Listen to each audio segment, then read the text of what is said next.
Coin mind ஆப்பில் பார்த்தீங்கன்னா daily உங்களோட ஒர்க் என்னவா இருக்கும் அப்படின்றது வந்து நிறைய பேருக்கு தெரியல. ஓகேவா? அதனால் நான் வந்து உங்களுக்கு வந்து அதை இன்ஃபார்ம் பண்ணுறேன். நம்ம விஐபி 1 அப்படின்னா நம்ம ரூ. 500 இன்வெஸ்ட் பண்ணியிருப்போம். டெய்லி ₹10 வரும். ஓகேவா? விஐபி 2 அப்படின்னா ₹1000 இன்வெஸ்ட் பண்ணியிருப்போம். ஓகேவா? அப்படிங்கும்போது டெய்லி பார்த்தீங்கன்னா ₹20 வருது. சரியா? அப்போ வந்து விஐபி 1னா இதில் இன்வெஸ்ட் கொடுக்கணும். இதில் இன்வெஸ்ட்டை கிளிக் பண்ணிங்க அப்படின்னா அதில் வருது இல்லையா, அக்கௌண்ட் பேலன்ஸ் எவ்வளோ இருக்கோ அதை வந்து இன்வெஸ்ட் அமௌண்ட்டை டைப் பண்ணி கன்ஃபார்ம் கொடுத்துடணும். ஓகேவா? இப்போ நான் விஐபி 2ஆக இருக்கேன், ₹1000 இன்வெஸ்ட் பண்ணியிருக்கேன். அப்போது இன்வெஸ்ட்டை கிளிக் பண்ணுங்கள். கிளிக் பண்ணும்போது என்னோடய வேலெட்டில் ₹2350 இருக்குது. நான் வந்து இதில் பார்த்தீங்க அப்படின்னா வெறும் ₹1000 மட்டும் கொடுக்கலாம். பட் என்னோட மொத்த அமௌண்ட் நான் ஏர்ன் பண்ணி வச்சுருக்க அமௌண்ட்டை அப்படியே டெய்லி நான் கொடுக்குறேன்னு வச்சுக்கோங்களேன். அதுக்கான கமிஷன் வந்து எனக்கு டெய்லியும் வரும். ஓகேவா? நம்ம எவ்வளோ கொடுக்குறோமோ அவ்வளோ வரும். இப்போ கன்ஃபார்ம் கேட்குதா, செக் யுவர் ஆர்டர், கங்க்ராச்சுலேஷன் வருது. இது வந்து ஆட்டோமேட்டிக்காக ஆர்டரில் வந்து நம்மளுக்கு போயிடும். இன் ப்ராக்ரஸ்ன்னு இருக்குது. ஓகேவா? இன் ப்ராக்ரஸ்ன்னு இருக்கும்போது நாளைக்கு வந்து ஒர்க் டன், இதெல்லாம் முடித்த ஒர்க்கு. ஓகேவா? ஒர்க் டன் நாளைக்கு வரும். வந்ததுக்கப்புறம் இன்றைக்கி பார்த்தீங்கன்னா டைம் வந்து இப்போ 6 மணிக்கு நான் இன்வெஸ்ட் பண்ணியிருக்கேன். நாளைக்கு 6 மணிக்கு ஒர்க் டன்னு வந்துடும். அதுக்கப்புறம் இதே மாதிரி செலக்ட் பண்ணி உங்கள் வேலெட்டில் எவ்வளோ அமௌண்ட் ஆட் ஆகுதோ அதை வந்து திரும்பியும் அதே ப்ராடக்ட்டுக்குள்ளே வந்து திரும்ப இன்வெஸ்ட்னா கொடுக்குற மாதிரி இருக்கும். டெய்லியும் இதுதான் ஒர்க்கு.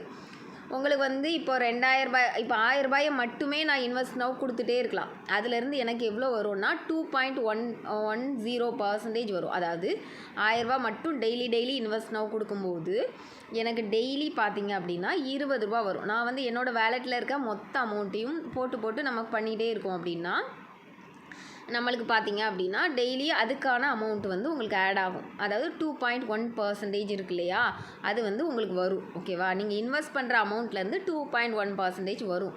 ₹1000 இன்வெஸ்ட் பண்ணும்போது ₹1000 மினிமம் வந்து விஐபி 2 இருக்கும்போது ₹1000.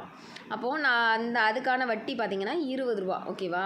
அந்த கான்செப்டில் தான் டெய்லி வரும். அது ப்ராஃபிட்டில் தான் ஆட் ஆகும். அது ப்ராஃபிட்டில் இருக்கும். அதையும் சேர்த்து நம்ம அடுத்த நாள் இன்வெஸ்ட் நவ் கொடுத்துக்கலாம். அப்போ கூட ஒரு ₹1 வரும். அந்த மாதிரி கான்செப்ட் தான். நம்மளுக்கு வந்து மினிமம் ₹120 வருதோ அப்போ வித்ட்ரா போட்டு எடுத்துக்கலாம். அந்த ₹1000 நம்ம அப்படியே வேலெட்டில் வச்சுட்டு மீதி அமௌண்ட்டை வித்ட்ரா போட்டுக்கலாம். இப்போ மேக்ஸிமம் பார்த்தீங்கன்னா ஒரு உங்களுக்கு ₹120 அப்படின்னா ₹1120 உங்கள் வேலெட்டில் எப்போ இருக்கோ, எப்போ வந்து உங்கள் வேலெட்டில் ஆட் ஆகுதோ அப்போ வந்து ₹120 உங்கள் ப்ராஃபிட். அந்த ₹120 வித்ட்ரா போட்டுட்டு மீதி ₹1000 வச்சுக்கலாம். இப்போதைக்கு அந்த ஆப்பில் வந்து உங்களுக்கு எப்போ வேண்டான்னு தோணுதோ அப்போ வந்து அந்த அமௌண்ட்டையும் சேர்த்து வித்ட்ரா போட்டுக்கலாம். அந்த ₹1000 அந்த மாதிரி கொடுத்துருக்காங்க. பட் இப்போ ஆப் வந்து ஸ்டார்டிங் ஸ்டேஜ் இல்லையா, அதனால் அப்படி கொடுத்துருக்காங்க.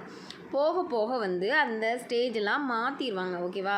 அது மாற்றும்போது ஒரு 3 மந்த் கழிச்சு, ஏன்னா இதுக்கு முன்னாடி வந்த இதே கான்செப்டில் வந்த ஆப் பார்த்திங்க அப்படின்னா கிட்டத்தட்ட 7 மந்த்து கிட்ட ரன் ஆச்சு. SAM1ன்ற ஆப். ஓகேவா? ஓகேபின்ற ஒரு ஆப்பும் அதுவும் 7 மந்த்து ரன் ஆச்சு. இது 7 மந்த் ரன் ஆகுமோ இல்லையோ, ஒரு 2-3 மந்த்ஸ் ரன் ஆனாலும் கொஞ்ச நாள் கழித்து அப்டேட் மாற்றுவாங்க. பட் உங்களோட ப்ராஃபிட் நீங்கள் ₹1000 இன்வெஸ்ட் பண்ணிங்கன்னா இந்த ஆப் எவ்வளோ நாள் இருக்கோ அவ்வளோ நாள் நீங்கள் வந்து வித்ட்ரா போட்டு எடுத்துக்கலாம். இதில் வந்து கோட்ஸ் கொடுப்பாங்க, அதையும் யூஸ் பண்ணிக்கலாம். எனக்கு தெரிஞ்சு நல்ல ஒரு ப்ராஃபிட் தான். இதுதான் காயின் மைண்ட் ஆப்போட ஒர்க்கு. ஓகேவா? Okay, thank you.